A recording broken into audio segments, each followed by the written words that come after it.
Hello friends, I'm Colonel Failure here and you're back aboard the tourist bus simulator for some more Get Back to Work. Oh yeah, we're midway through a mission of some kind. I need to open the hatches. Hang on. Open the hatches. Alright, good. And we can look outside and watch all the merry people merrily doing their merry thing. Get on the bus or off, I don't care, either. But do one. As swiftly as can be. If you don't... Oh, I'll activate the destination. There you go. 102. I hope you know what that means, because I haven't got a Scooby. Yeah. Anyway, today's topic of conversation it's a meaty one. It's a meaty one, and I've been dwelling on this one since it first turned up. Tantalising.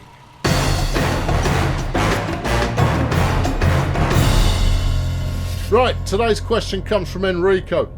And I've been pondering it for a while because it's a really good question, but the answer is not what Enrico, I suspect, is expecting. The short version of the question is, what's wrong with people? All right. The longer version of the question, it goes, it's motivated by the war in Ukraine. Brexit, extremist right-wing groups cropping up all over the place. Why can't we all just get along? Why do we need to be rubbish towards other people all the time? And why is there a lack of sympathy and empathy towards those who are struggling? And it's a good question. Now, in answer to that question, what is wrong with people? Nothing. Nothing's wrong with people. You kind of go, all right, show you're working. And it's because, as humans, we are all equally fallible to being lied to. There's two problems, right? There are two fundamental problems. The first is we're all desperate to be right all the time, right? And therefore, if you're backing the wrong horse, even in the face of incontrovertible evidence, you are more likely to stay with that horse than admit you were wrong. And then secondly, we're so very easily manipulated. Propaganda, friends, is everywhere. And all of us, including me, are equally susceptible to it. Now, what's the upshot of this? I wanted to do a diagram for this, really. This is the... I've got to describe... It's quite an easy diagram, so maybe I'll just do some... I'll verbally describe it, and maybe you'll come along with me. I'm talking about the wheel of extremism. And the wheel of extreme... I'm going to bounce around several big concepts, because this is something that I've always sort of thought about. The wheel of extremism, at the bottom end, at the south pole of the wheel of extremism, is true neutral, right? Where you don't have any particularly strong opinions in any direction at all. This can be from everything from what you're having for your dinner to your personal political persuasions on any given topic, right? True neutral, you don't give a toss. As you go out one way, so as you go out round the clockwise half of the wheel, you start to become more radical in your views in that opinion. No, potatoes are not a valid vegetable at all. They're disgusting and they should be outlawed. And go further still, you kind of go like, no, I'm going to declare that all potatoes should be eliminated from the planet. The potato is a scourge. It was placed here by Satan as a means of making the world worse. More extreme. And then you've got extreme in the other direction that goes, no, potatoes are a delight. We must have more potatoes. Potatoes are the thing that we really, really want. Anybody who isn't into potatoes is frankly wrong. They're the most delightful thing in the world. By this time, we're at the east and west points on the old wheel there. Is it this one? No, I don't want to stop at this one. It's the next one. So let's push it a little bit further, right? Where you go from your potato preferences, which I'm rather pleased with because I came up with that on the fly. I wanted something that was actually neutral to talk about, to illustrate how we're all stupid. Then you go a little bit further, and you're starting to get towards the North Pole, and that is anybody who does not share my view on potatoes should be arrested. Let's follow that up one step further, shall we? Anybody who no, wrong button, that one. Anybody who does not share my view on potatoes should be removed from the country. And then anyone who does not share my view on potatoes should be killed. And they mean it. Right? They totally mean it. And you'll find that all of a sudden they're quite close to each other.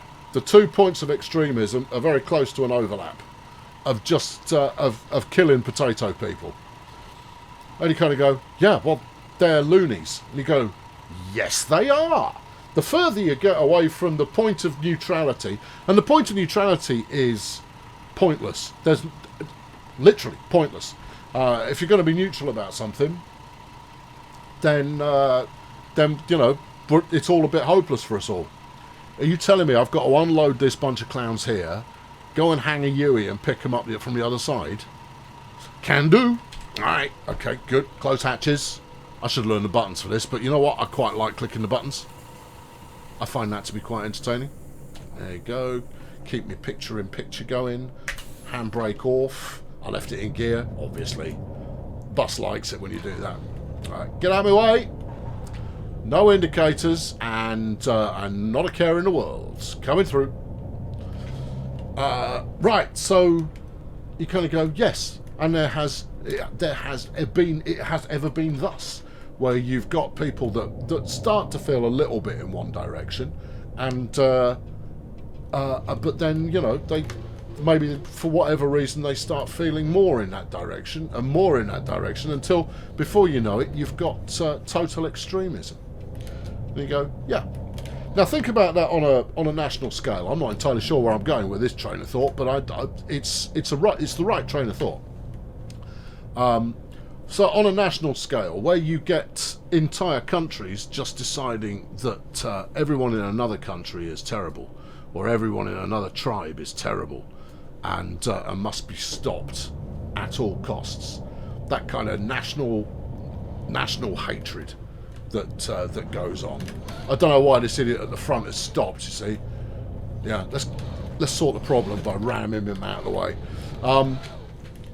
Yeah, when you get to that scale, it is the same problem that happens on a micro fashion happening on a macro fashion, and that is the other. They're not like us. They are different to us. Okay. All right, the English and the French. Great example, right? The French are nationally somewhat different to the English. I mean, heck, everyone's slightly different to the English. Everyone's slightly different to the French. It's what happens as part of a not necessarily a national identity, but a national psyche, if you will, is that there are differences between us. And you kind of go, yeah, they're a bit different. They do things this way. You might like how they do things over there. You might not like how they do things over there, but it doesn't matter. Over time, you'll get people go, actually, look how different they are. Oh, that's not right, is it? That's wrong. No, they shouldn't. Our way is clearly better. We're better than them. You do that enough, and people start to go, yeah, you know what? We are better than them. And then keep it up a little bit further. It's not just that we're better than them, it's that they're actively wrong. You kind of go, yeah, they are actively wrong. And then any infraction, you kind of go like, oh no, that style of cheese is clearly designed just to subvert the will of the cheese gods, and therefore we outlaw that cheese over here. You go, yeah, I'm with you, because you've told me previously, and I've now taken it on board as my own belief, that yeah, they're wrong and we're right. And that cheese is bad. Oh, they're not stopping selling the cheese over here. Did you know there are French people living here? And you kind of go, no, how do we allow that? Let's send them all home. And that's how it goes. And before too long, the other has been turned into non-human. They are no longer human. You no longer think of them as people. You have been brainwashed into thinking of them as something else. Now, this goes for anything. I mean, if there is a group of people that that one group says you should not like those people, this is that, and it works both ways. And you know, you might consider yourself, yeah, baby, right on. Who do you hate? Who are the people you hate? That the only things I can't stand are intolerance and the Dutch. That's from Austin Powers. It's a very, very good line. Yeah, and it's and I butchered it as well. It's actually funnier in the original. I digress though. It doesn't matter if you are leftward leaning, rightward leaning, or refuse to be put in a pigeonhole. Please, friends, refuse to be put in a pigeonhole. Refuse it. Just because your tribe will go one way, you don't have to blanket agree with all of it. You can choose your own path. You can think for yourself. You can decide on a case-by-case basis whether you agree with things. It's allowed. It's okay. That is freedom right there, is being able to think for yourself. And if you find yourself blanket agreeing with one group or another, careful. You might be right. You might freely come up with that stuff, but at the same time, just don't. Anyway, the other. Now, you kind of go like, well, why do people? Why is the other such a big deal? And you go, because it's a means of controlling you. It is a way of controlling people, is to get them to rally behind one thing. It's to get them to all together point it over there and go, that right there, that's our enemy. Though that's the reason there. Now, if you think about Brexit, right? Brexit's done, it's dusted, it's over and done with. We are saddled with the result. I voted against it, and that's purely because I don't believe in borders. Yeah, I know, there you go, there's a radical thought. I think the world as a whole would be better off if we got rid of borders and we outlawed countries. Because we're all humans, we're all riding on the same ball, and if we were to use the world's resources between all of us, then we'd be fine. But instead, you've got competing nations and nothing but friction. But that's kind of out there, and it's kind of implausible, and it's out of Star Trek. So there's that. Yeah, there's no money in Star Trek. Interesting. It's communism. Yeah, it is. Yeah, no money in Star Trek. Yeah, it's communism. There are no countries in Star Trek. Nope.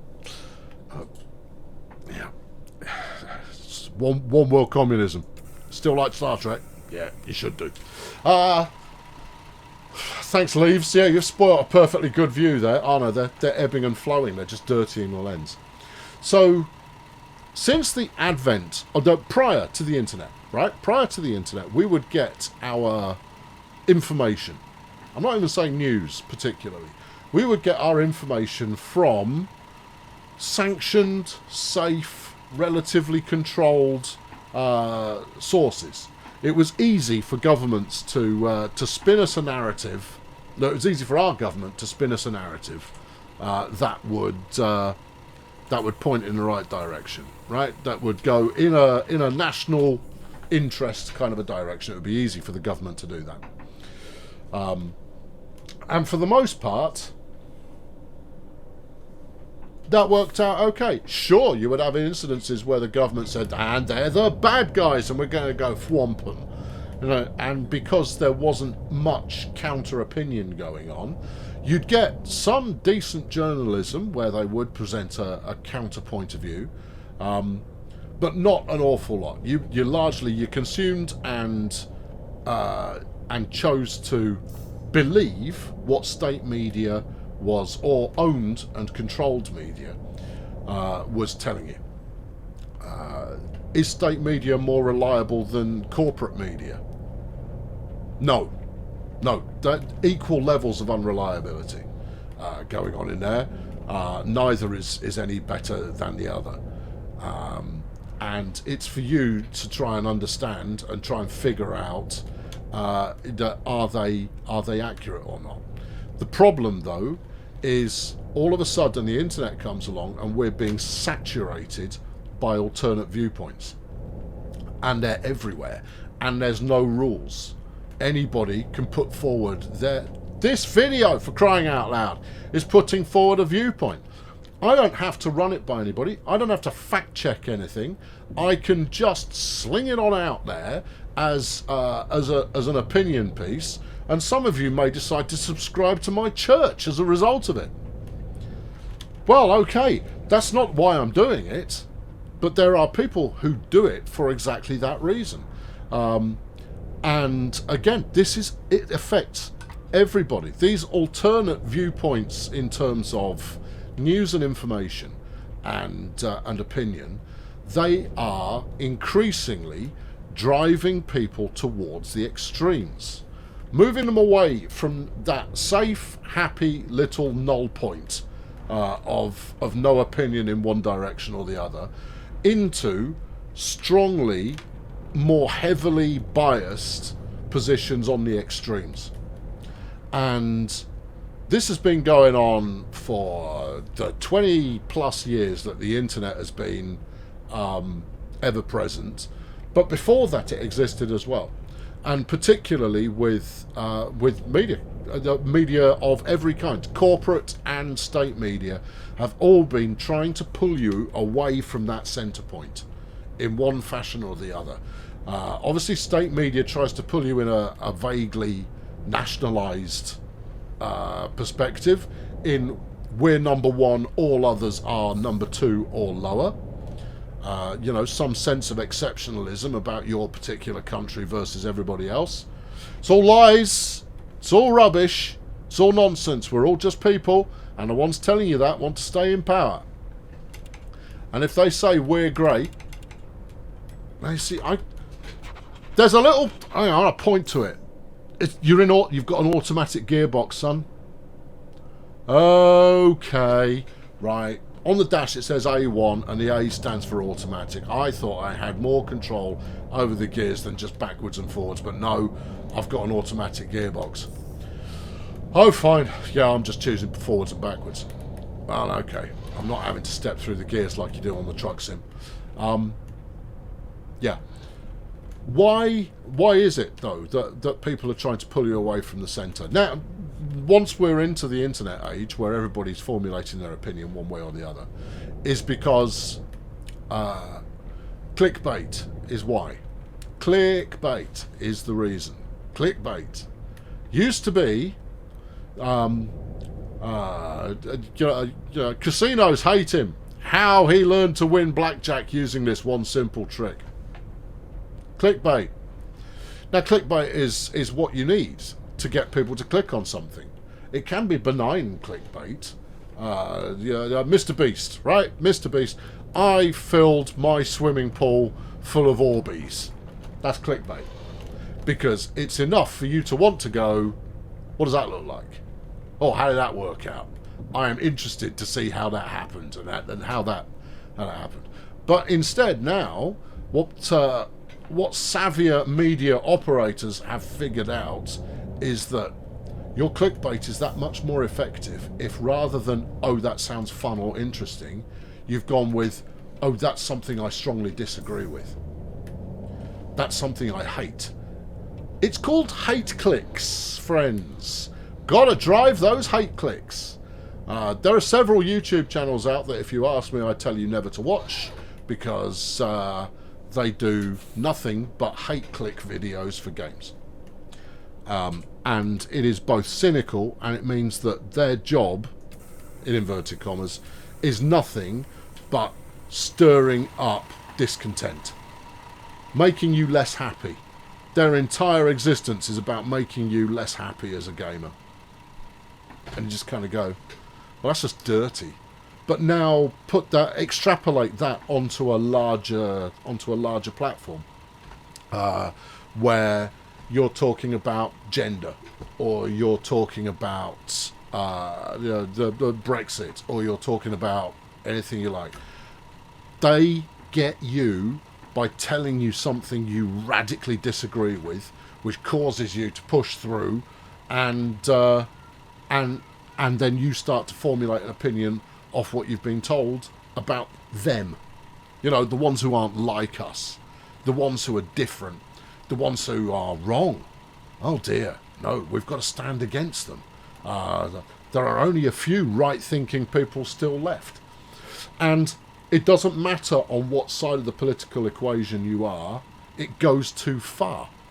Now, in the past, no, we're parked up here. I'm rattling through the last bit that I need to get through, right? Okay. There's a pendulum, right? Of goes this way, it goes that way. Goes this way, it goes that way. The more it's towards, and it can't go that way unless it's previously gone this way, right? It can't do it. It has to keep it. It's trying to get towards sitting in the middle, but it swings out violently that way. And from time to time, people give it a shove in one direction. Right? Let's take women's suffrage in the early 20th century. Women start to get a little bit hacked off about the fact that they're not allowed to vote. Gotta go, oh, okay, all right, fine. Nothing happens. They're a bit hacked off about it. Please, can we have the vote? No. So they do more and more radical things. And it pushes the pendulum that way. And that causes the pendulum to swing back in the opposite direction, whereas there is reactionary forces that go against it. And then it swings back the other way again, and it settles. So you get very strong anti-women's vote stuff happening because there's strong women's vote stuff happening.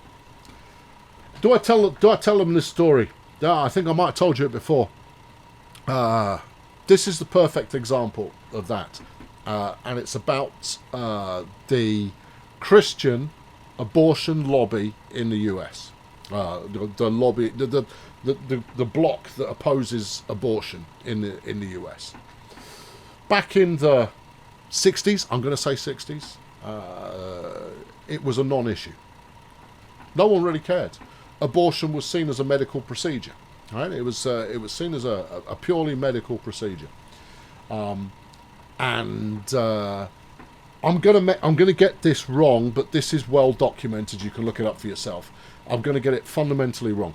A filmmaker from Italy, I believe it's from Italy, has got a bee in his bonnet about abortion being entirely wrong. Creates a film, nobody watches it. So he makes another one. He makes another film, and still nobody's turning up to watch it, except that it's got an anti-abortion tone in it. At which point, women's rights and pro-abortion, and it's a Christian film, and nobody's paying it the slightest attention at all. It hasn't shifted political mood in any way whatsoever. Nothing has changed, right? The status quo has remained absolutely the same. Anyway, a bunch of pro-abortion campaigners or women's rights groups, they hear about this movie, and without watching it, they go start protesting it. At which point, Christian groups hear about this group protesting it, and they all of a sudden start caring very deeply about abortion. The abortion, the controversial nature of abortion in the US was purely generated because of one side complaining about a movie that nobody cared against. Had they not started doing it, it wouldn't have happened. Were they right to complain? I'm not going to judge. I'm just saying that there is a cause and effect thing going on there. Because we're all on the internet now. We've already thrown borders away on the internet. Why don't we just do it for real as well, and then we could just sort a lot of stuff. Now, I've been Colonel Failure. Thanks very much for watching. It's a good question, Enrico. I'm sure I've worked a few of you up in the comments. Have at it, but don't be fighty. You're allowed to say, I violently disagree with everything you say. Have a good day. My best wishes to you, sir. Please stop talking about politics. When this series is done, politics is done on this channel. Don't worry. It's okay. And that's fine. You're allowed to disagree. Of course you're allowed to disagree. You're you, I'm me. We're allowed to have alternative points of view. Doesn't mean that you're right and I'm wrong. Doesn't mean that I'm right and you're wrong. Apart from healthcare. There you go. Thanks very much for watching. Cheerio.